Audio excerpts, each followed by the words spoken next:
on a vu que ces accords, ça s'est traduit pour augmenter encore une fois le dispositif sécuritaire.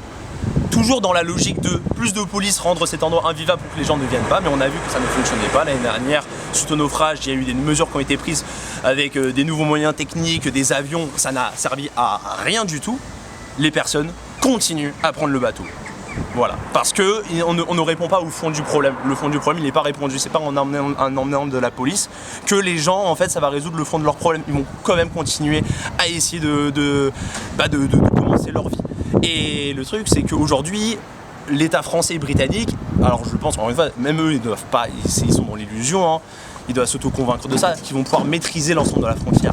Mais le truc, c'est qu'aujourd'hui, des hotspots comme un port, comme une gare de train, c'est facile de sécuriser ça. On sait que les gens ils viennent par un seul endroit. Aujourd'hui, le passage en bateau, c'est de la Belgique jusqu'à la baie de Somme. C'est plus de 200 km en fait. Et là, on a beau mettre tout le moyen sécuritaire qu'on veut du monde, les gens vont prendre encore plus de risques et vu que les principaux endroits d'accès vont être sécurisés, bah, les personnes vont partir de plus loin. Donc ça veut dire des traversées plus longues, plus dangereuses.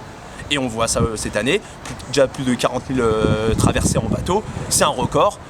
À ce rythme-là, on va continuer à avoir des records de traversées, des drames qui vont se produire, des drames qu'on va pouvoir identifier malheureusement en retrouvant les cadavres. Et parfois, on sait que la Manche, c'est une des mers les plus pratiquées du monde, route commerciale, avec des courants qui emportent vers le nord.